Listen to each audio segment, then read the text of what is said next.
We're already getting the updated complete canon timeline by Star Wars Explained, which I hope everyone checks.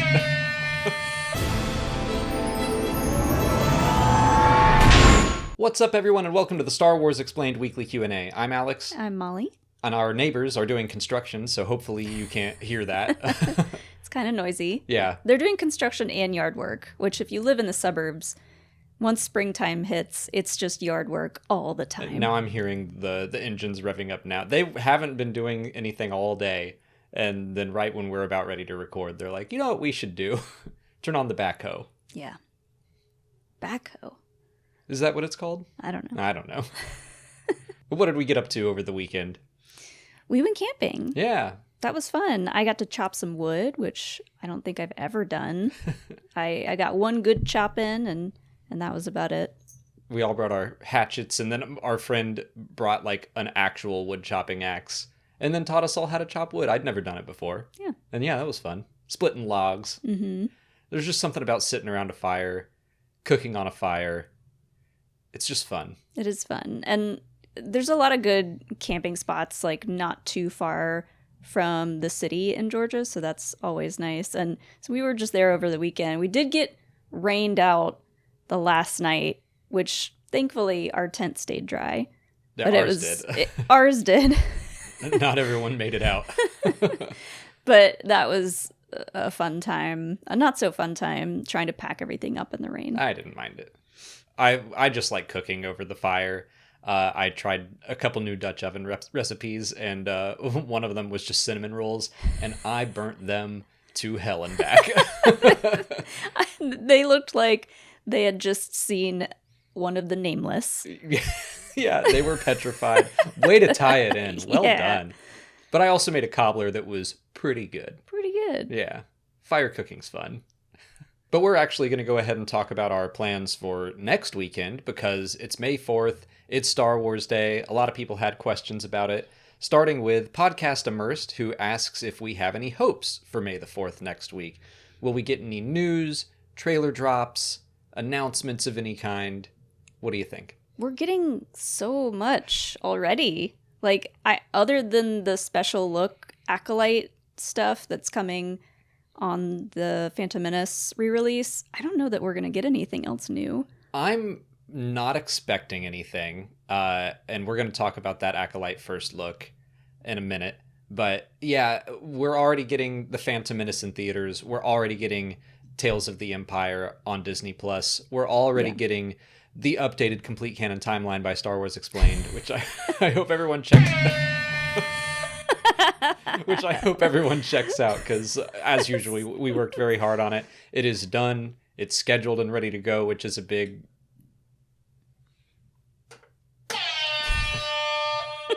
That's a big weight off of my shoulders. I feel like you always do the brunt of the work on that, so I wanted you to have the hype button moment. Thank you. That meant a lot. It did feel good to press the hype button. You're going to treat yourself. I'm going to treat myself. But as far as official things go, I think that's enough. Like, having a release on Star Wars Day already feels good, and then being able to go see a Star Wars movie in theaters feels great. Yeah, the clip that they released of the Night Sisters fighting Grievous, that was so sick. Pretty awesome. I am so excited to watch that. I know they're going to be short, and they're kind of dumping it all at once, and so I feel like it's going to be a quick watch, but I'm still like super, super excited. If it's anything like Tales of the Jedi, they're probably all going to be 10 to 15 minutes long. I'm expecting 6 shorts again. I think they may have said that already. So I think this is going to be like an hour and a half total, which is great. But will hopefully be like some really cool pockets of story around these characters. And yeah, it'll be really nice to finally be able to put a video about what happened to Barriss Offee out. Oh yeah, lots of people excited about that. Yeah, it's a nice little nugget of a gift that Star Wars fans can get and watch from start to finish, and not a lot of time on Star Wars Day. I'm glad that it's not like another Ahsoka story. Where Tales of the Jedi, I really loved the Dooku stuff, and Ahsoka, I get why they did it for like synergistic reasons, but to have two characters that I'm like, I definitely want to know more about their stories, that's like perfect. So I think that's enough. But yeah, let's talk about the Acolyte first look, because Sarah Black asks if we're going to be able to watch that online. So the Phantom Menace, if you go see it in theaters, is supposed to have a first look at the Acolyte. And will that be available online or not? I mean, I hope so. I don't know if it'll be available like that Friday of the big release. Maybe they'll put it out the week after. I at first was going to guess no, that they won't put it out, just because, we waited so long for the Acolyte trailer, even though they had a very serviceable trailer that was half identical to what eventually was released. Like, we saw that at Celebration last year, and now it's finally out. I am wondering if they will put this out now, because our friends at Resistance Broadcast, right before we started recording this, retweeted that there's a convention somewhere that is going to have an Acolyte panel. So maybe the first look will get shown there and also released. Or maybe, again, I'm not expecting a new trailer, but it will be exactly 1 month away from the Acolyte's release date. Yeah. So there is potential for a trailer there, I think. Oh man, if not, it'll be soon, probably. What if we're in the theater for Phantom Menace and we get a notification that a new trailer is out? Do we just like get up and run out? Well, we're there for the trailer. Might be the first look. I don't know. Yeah. And that, like, we're going to the Phantom Menace partly to see the Acolyte thing. We just watched the Phantom Menace not that long ago. Yeah, I mean, they're not trying to get people to go see the Phantom Menace with this little first look. I think they are a little bit. You think so? I don't know. It's like a little extra. I mean, it is like a little extra gift with purchase, but yeah, people are going regardless. Yeah, we're ready with our cups. I got all my episode 1 Funko Pops out. I'm really curious to see if they let us use those cups. They might not at in the theater. The theater that we're going to. We're going to purchase an extra large drink, but we're using my new Gunray cup that's very special to me. I was going to take these to when we go on Saturday night where they serve booze and see if they'll fill her up. That's true. We're going to the plaza. Fill her up. Fill her up. Hand them the Amidala cup and just say, fill her up, and see what they do. They'll be like, with what? Vodka, please. That's what Queen Amidala drinks. Senator Amidala. That's what she drinks, yeah. Yeah. Come on. I don't know what the drinking age is on Naboo, but if you're a queen, like... Some kind of fancy wine goes in that. Yeah, you're right. Only the fanciest wine goes in our Phantom Menace Newt Gunray cup. Look at how judgy he is. His little pointy finger. I still want to bring this up every time. The Star Wars Celebration Anaheim, Molly had a floor beer or a floor wine or something and was off on her own. And when I found her again... I was not off on my own. I had friends. Oh, yeah. You had people... encouraging me. Peer pressuring you. Jill and Sean. I come back and Molly's like, look what I got. And she got herself a Queen Amidala cup, which I'm like, great. And she's like, and I got you this one. And I'm like, Newt Gunray. That was a joke. They're both for me. Oh, okay. Like, yeah, but I'm the one that always gets handed the Newt Gunray cup. I'll drink out of Newt. Couldn't have gotten me a Jar Jar cup, or I don't think they had Jar Jar cups. I'm sure that's a lie. I mean, I could probably find one on eBay. But yeah, we're going to see the Phantom Menace at the Plaza, which is probably our favorite theater in Atlanta at this point, because it's like a small one theater place. It's been around since a long time in Atlanta. It's a historic monument at this point. We've talked about it before in other Q&As. But they know us there, so they might let you fill her up. I'm going to get turnt watching episode 1 for the second or third time this year. They might be like, do a shot of gin and then tonic water. Sure. Fill it up with. That's fine. Just a little pizzazz. Yeah. To make it that much more exciting. Well, that's a good segue into our next question from Elo Asti, who asks what our plans for May 4th are. Oh, so many things. So many things. Well, we're going to have Tales of the Empire, first and foremost. Well, in the morning, the Canon Timeline video will come out. I'm still going to stick to releasing that on May 4th, just because It's May 4th. That's the tradition I set. Are we doing a premiere for that like we did last year? Maybe. I don't know, because like we're also going to have Tales of the Empire to cover, which I'll want to get that out on Saturday as well. True. I don't know. It was kind of fun being in the fun. chat. Just Yeah. like as people came in to watch it for the first time, being like, hello. We'll see how the day goes. But we will have Tales of the Empire to cover. And then let's see, My Parents' Basement, which is like a nerd bar / comic book shop / pinball atorium. Atorium. I don't Emporium? I don't know what the difference is. Pinball extravaganza place. I don't know what an atorium is. They have a lot of pinball machines. Yeah. They do so tournaments and stuff. They're having like a Star Wars pop-up thing, so we'll probably go to that. And we've got Phantom Menace in the evening. We're on May 1st. We're doing Star Wars trivia On my birthday. on Molly's birthday. That's how Molly wanted to celebrate her birthday, is Come by on. crushing Star Wars trivia. That's easy money for I know. us. That's free money. We're going to Mutation Brewery. Mutation Brewing. Yeah. So if you're in Atlanta, go somewhere else because you're going to lose.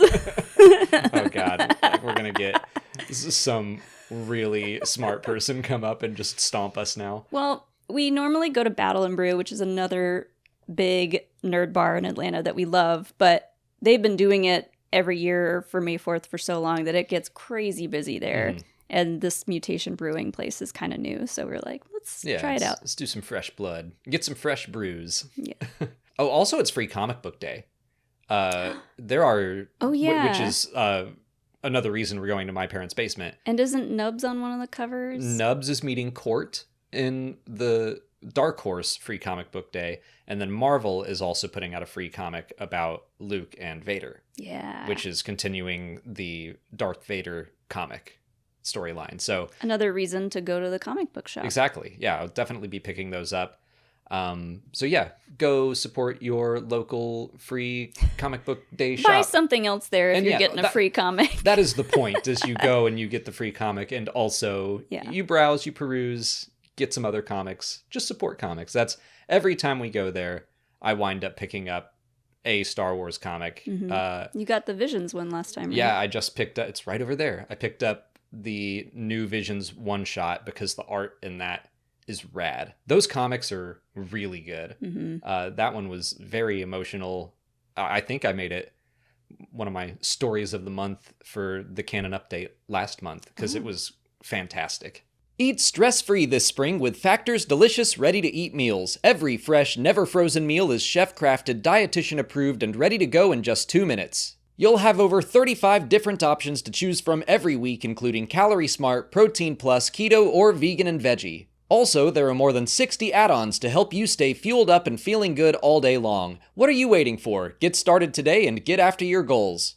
With our hectic schedule, even making a good lunch is difficult for me. Factor's 2-minute meals let you fuel up fast with restaurant-quality meals delivered right to your door. Factor also offers breakfast options like pancakes, smoothies, and more. There's no prep and no mess. Factor meals are ready to heat and eat, so there's no prepping, cooking, or cleanup needed. You can even find low-carbon footprint meals by looking for the Earth Month Eats badge on their menu.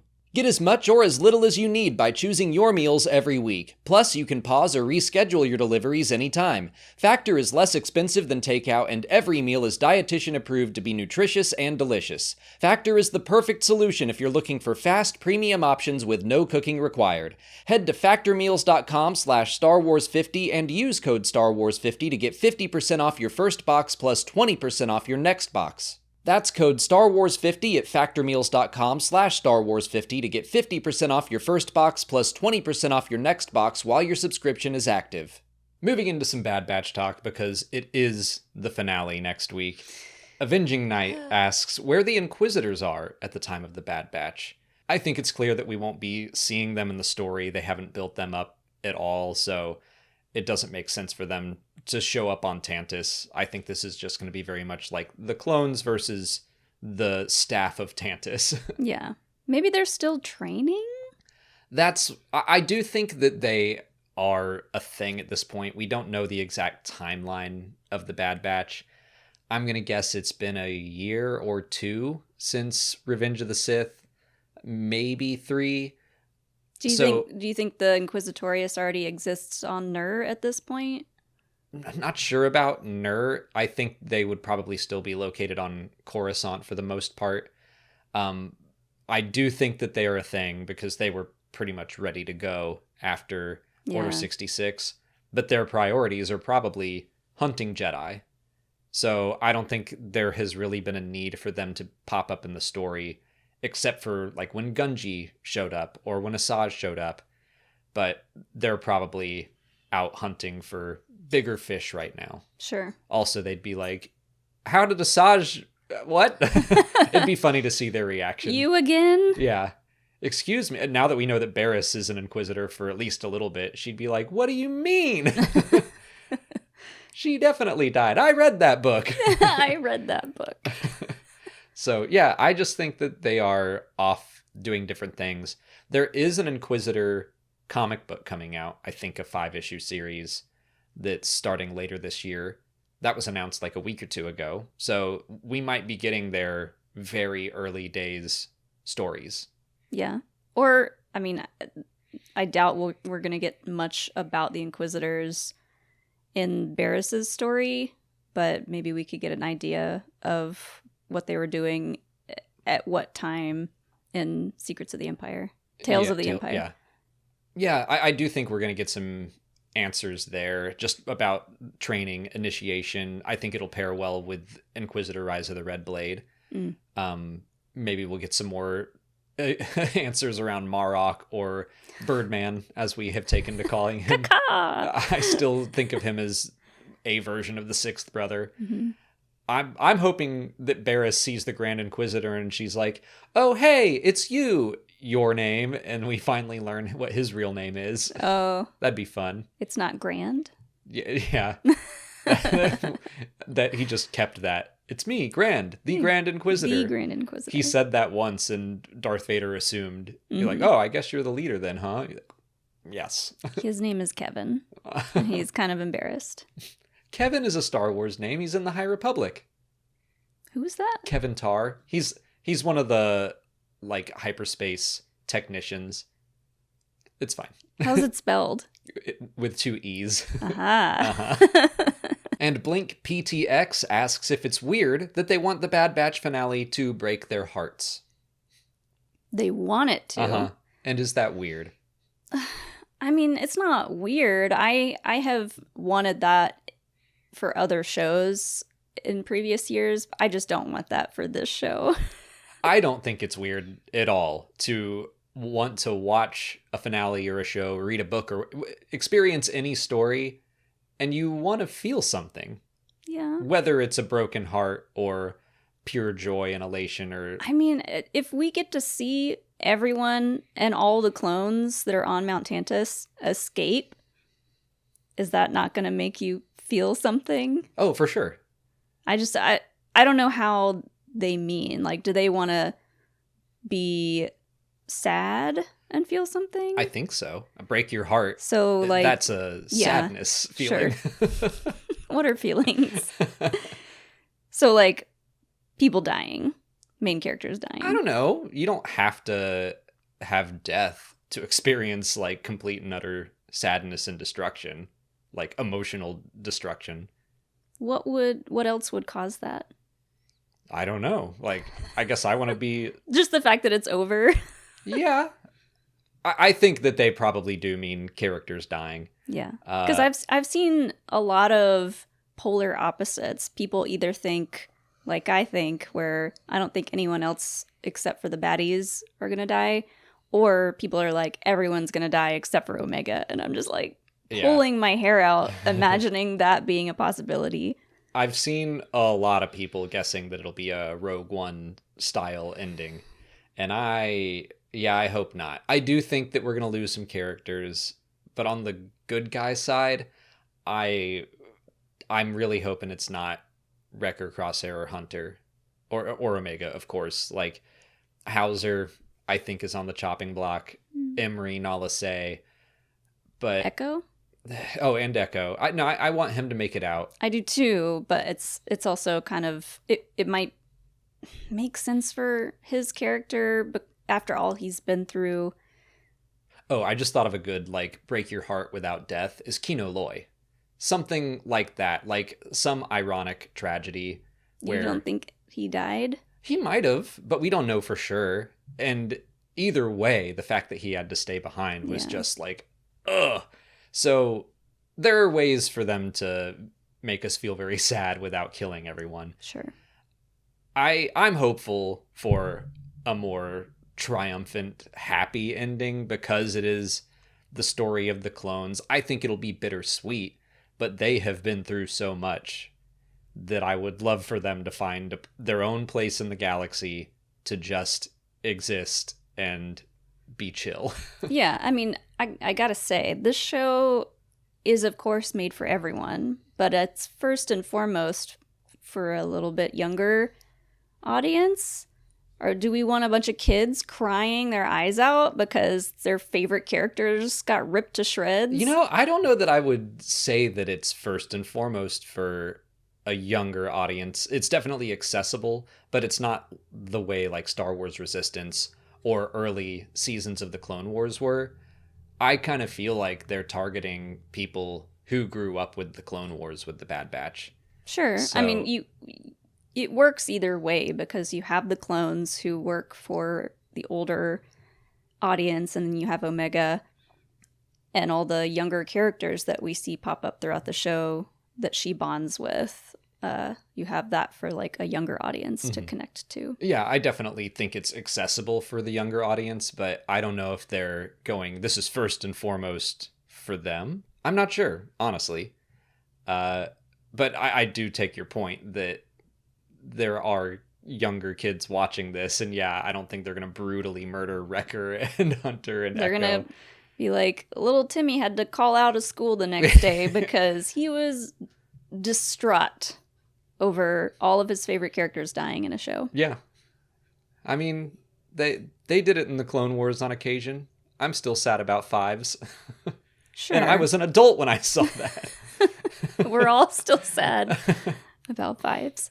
But yeah, I just wanted to say, I don't think it's weird to want to feel emotionally damaged by the finale, because those are the memorable ones. I would much rather feel completely brokenhearted than watch it and be like, I felt nothing. Yeah, we don't want it to like go out with just a fizzle. We want it to go out with a bang.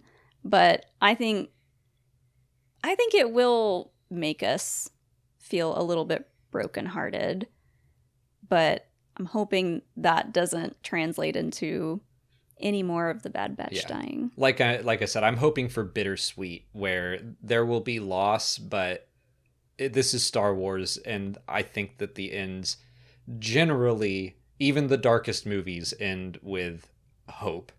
Even Revenge of the Sith has the Lars family looking off into the sunset, and it makes you feel good, even though so many horrible things happened 5 minutes earlier. Yeah, Rogue One ends with literally Leia saying hope.